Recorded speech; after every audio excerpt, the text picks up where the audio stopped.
Instead of left or right, I'm just going to announce you. Raise your hands when I introduce you. Okay, when I call your name. All right. Thank you, everyone, for coming here, being here today. Good afternoon, ladies and gentlemen. Now, before we start with the substantive start of this press conference, I'd like to introduce everyone at the podium. And I can't determine from my left and my right at this particular point, so I'll just call out some names. From the Louisiana Office of Alcohol and Tobacco Control, we have Commissioner Ernest P. And we also have Deputy Commissioner Beatrice Henderson. Also from the City of New Orleans of Criminal Justice Coordination, we have Tanisha Stevens, Criminal Justice Commissioner. Also from the Louisiana State Police, we have Captain Nick Manali, the Public Affairs Officer. Hey, right behind me. All right.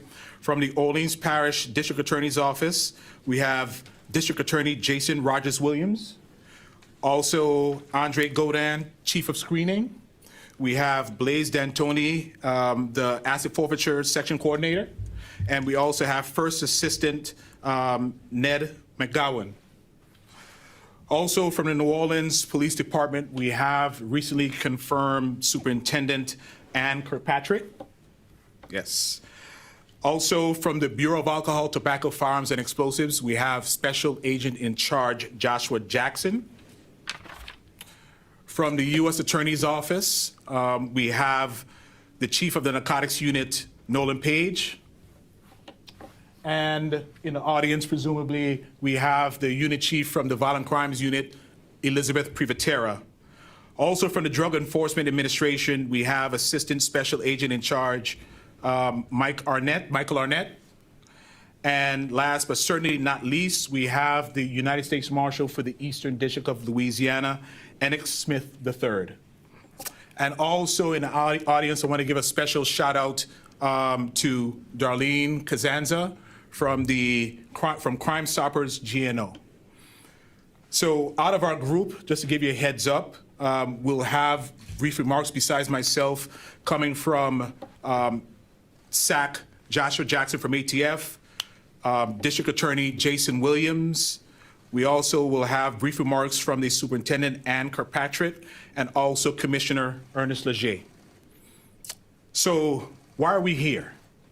Well, since July 24th of 2023, members of the Eastern District of Louisiana's law enforcement family have been working hard on Operation Big Easy. To implement the goals of the operation, ATF, in partnership with our office, along with the Drug Enforcement Administration, the United States Marshal Service, the New Orleans Police Department, the Louisiana State Police, and the Orleans Parish District Attorney's Office focused on identifying the most violent criminals and their associates in 7 targeted neighborhoods in Orleans Parish. ATF used its crime gun intelligence to identify the neighborhoods. The 7 neighborhoods identified are called target zones or firearms hotspots. The zones were created by law enforcement to identify trigger pullers and their associates to disrupt the shooting cycles in each targeted area. Another goal was to remove from the street firearms and ammunition that could potentially be used in other crimes. Each was the focus of the Operation Big Easy initiative because of the high concentration of National Integrated Ballistic Information Network, or NIBIN, firearms identified in each area, along with casings and shootings recorded. Now, before the initiative commenced officially, we met with the District Attorney's Office, and the purpose of that meeting was to reaffirm our standing agreement as to our adoption process. Adoption occurs when representatives from our respective agencies meet and decide and agree where certain defendants should be prosecuted, either at the U.S. Attorney's Office or at the District Attorney's Office. So the District Attorney's Office was a partner from day one, and Jason, thank you for that. In order to make sure that our data was consistent and accurate, ATF met with various law enforcement partners to discuss the logistics of the operation during weekly Friday meetings. During these meetings, participants updated each other, reviewed the successes or failures of the prior week's efforts, evaluated the results obtained, and provided guidance on the steps necessary to build longer-term investigatory spin-offs. The team then determined whether the matter should be best prosecuted federally or locally by the District Attorney's Office.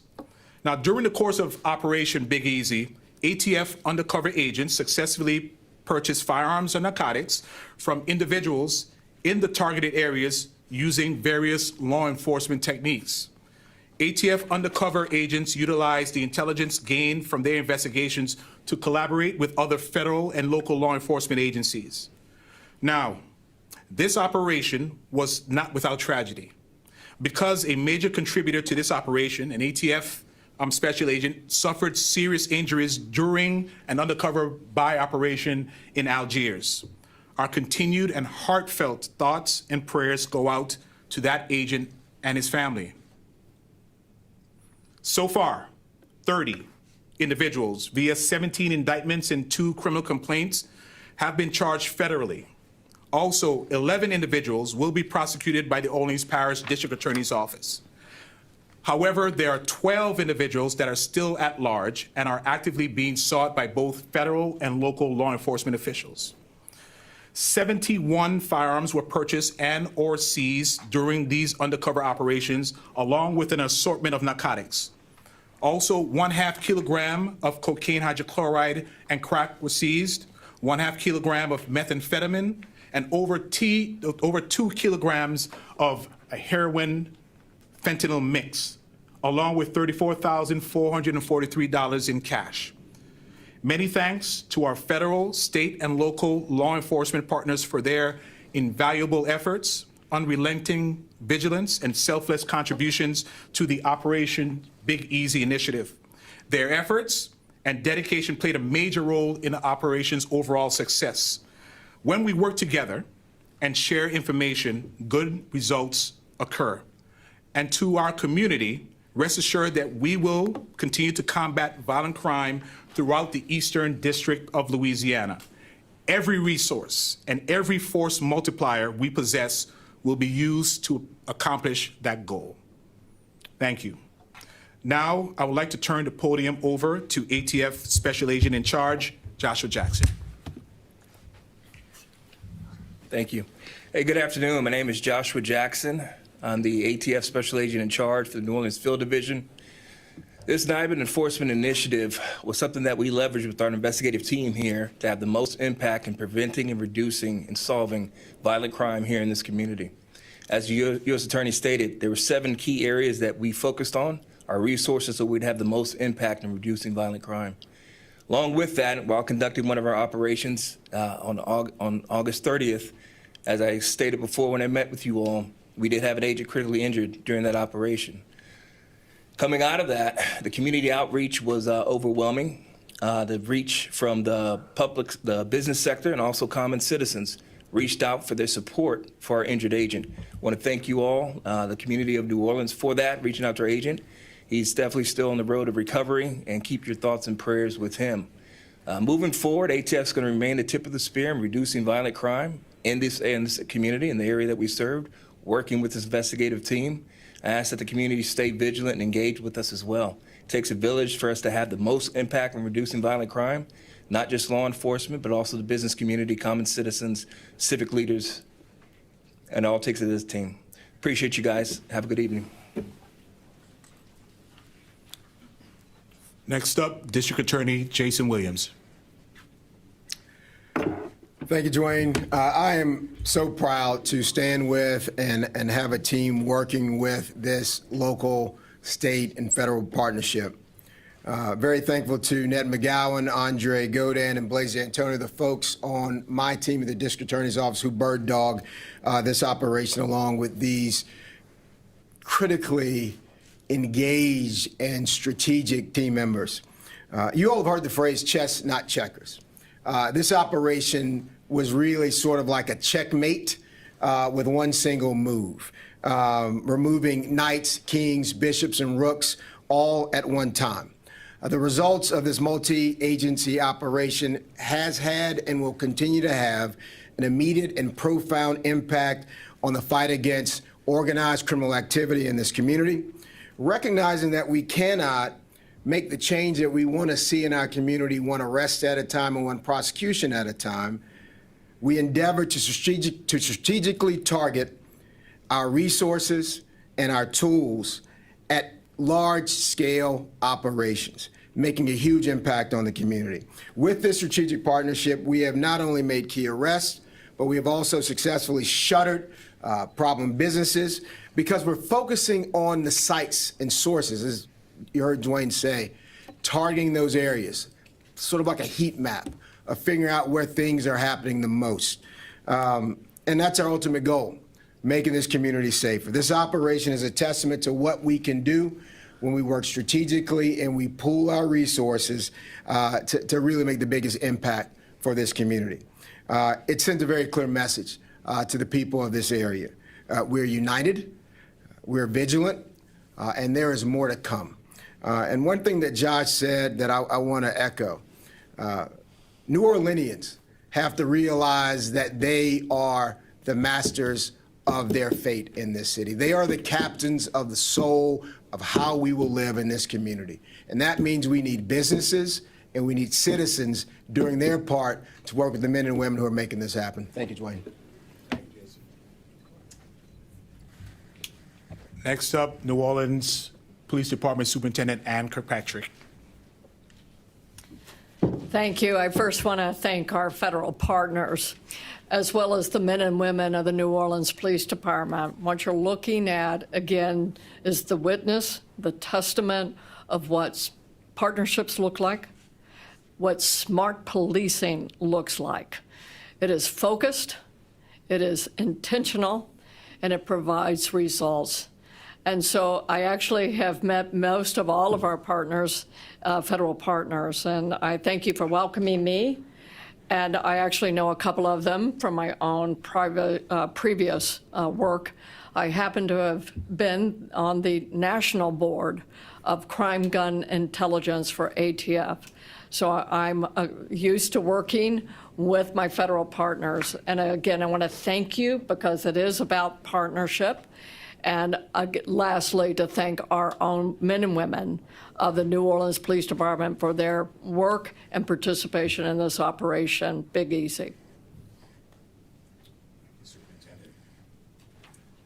And next up, Commissioner Ernest P. Good afternoon, everyone. I just want to, first of all, thank the U.S. Attorney and the rest of our team for inviting our agency to participate in such an important task. As I look around and I see our partners, I'm reminded that in light of stories that we constantly find ourselves listening to about dysfunction at the state and local and federal level, this is what efficient and a partnership looks like among law enforcement, and this is the type of relationship that comes with results, as in this particular case. ATC is uniquely positioned to effectuate and be present regardless of the situation at any location that has its permits, and we have pledged through our partners to be a part of any and all investigations moving forward when they feel that that our services might be a valuable part of the tools used in order to bring about change. We're happy to jump in and do whatever we can, whenever we can, and excited about what the future holds. Thank you all very much for having us here. And I would like to say once again, Crime Stoppers issued a lot of assistance to this endeavor, especially when we had an issue with one of our agents. So Darlene, kudos and thanks to you and your organization for helping us out time and time again. So with that being said, we are here to answer a few questions as it pertains to, specifically to the initiative. Can you tell us a little bit about the different neighborhoods that y'all targeted? I know you mentioned that there were 7 different ones. In fact, I think we had a photograph up posted. So we had the hot spots spread out throughout the Orleans Parish, and we were able to secure or apprehend individuals in all of those areas except for a small amount in the 2nd district, and none were recovered from the 3rd district, if I remember correctly. But it's right in front of you. And you did mention that there's 12 other people that y'all are still looking for, correct? That is correct. That is correct. Is there any details that you can give us on those 12 individuals? They are actually, in the first slide, I think we have a schematic. They're indicated in, it's an orange or blue square, in a green square of the names of the individuals that are currently at large.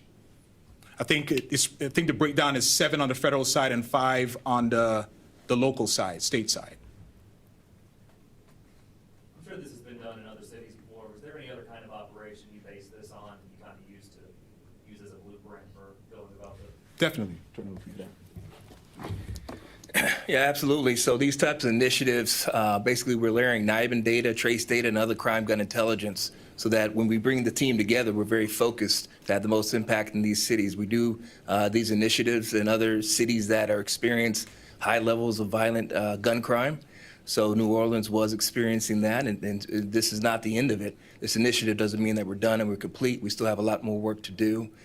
Collaboration with the new chief coming in. I've worked with her for many years in San Francisco when she was in Oakland. So it's a lot more to do, but these initiatives are done in a very focused, surgical manner so that we can have the most impact and the least disruption to the community while we're running these investigations. Yes, sir.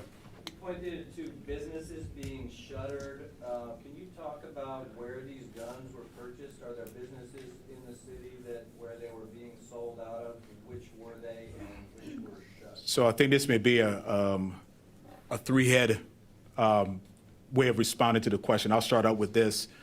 During the course of the investigation, it came to our attention that individuals were using storefronts or store locations to engage in criminal conduct. And through our partnership with the district attorney's office and their asset forfeiture section, they came up and basically hit upon a provision under state law in which we can get Ernest's agency to go in and administratively shut down the location or two. I don't know if we're there yet, but we've started the process. And that's thinking outside the box. You know, that was a surprise and news to me that we had the ability to do so, but it only came about because we had this partnership. So hopefully that answered your question. Yes, my lady. Can you say whether you made any arrests in connection with the event that injured the agent in August? Oh, yes. In fact, if you have a copy of the press release, the 6 individuals, the first indictment, that was related to the injury for the ATF special agent. Yes. Thank you. And you had mentioned that you have some discussion as to whether it be prosecuted by Williams' office or at a federal level. How do you decide when you're having that discussion who prosecutes these cases? Well, no, it's actually easier than it appears to be, and it goes a long way when you know the person that you're dealing with and the agency that you're dealing with. We did not hesitate to approach Jason and his office, and even before this initiative, we've had that agreement in place. Through Nolan's unit and also Liz's unit, if there are individuals that we feel that we can get a bigger bang for the buck on the federal side, we will send over an adoption letter. And more often than not, we'll get the approval of the district attorney's office. It's kind of like a symbiotic relationship. And there are times in which it goes in the opposite direction. But that base was already established, and it made this job a whole lot easier. And for the firearms that were recovered, can you say how many of them came from auto burglaries, or was a percentage of them from auto burglaries? You don't have that. You can? Come on. No? Coming up. Come on. Not exact numbers, but we can tell you that roughly about a quarter came from burglaries, whether that's residences or vehicles. About a quarter of the firearms recovered. So specifically a quarter of the 71? Correct. Okay, all right. Are there any other questions? How many of the weapons that you've recovered have you linked to murders or other violent crimes? So when we were doing this enforcement initiative that was running over the past 2 weeks, during the course of this whole initiative, over the 90 days, we have recovered firearms. As they recovered, we process them through NIBIN, and that will determine if they're involved in other shootings and homicides. So those numbers are still forthcoming, but we do have several firearms that were recovered during this initiative that are tied to other shooting events. So as that information is developed, that's going to actually lead into additional investigations in coordination with those impacted law enforcement partners. And if I could add something to that, I just want to make it clear that in addition to what we regularly and normally do, we were doing this behind the scenes. And since July, so over the course of 90 days, and despite the unfortunate injuries to the special agent, this group kept on going on behalf of the citizens of Orleans Parish. Any other questions? I'm sure you can't go into detail about it at all, but is there any future plans to do something like this again with the success you had over the summer? We are always trying to think outside the box, but it's, let's just say it's resource dependent. But we will be more than happy in the event that the situation arises. We do this, well, let me put it another way. We're doing this every day. It's just a matter of getting additional resources from other jurisdictions to come here. And New Orleans is not, or Orleans Parish is not the only area that is scrambling for additional resources. But this type of initiative has taken place in other jurisdictions over the past year or years. Okay? All right. Any other questions? All right, well, thank you. All right, thank you all.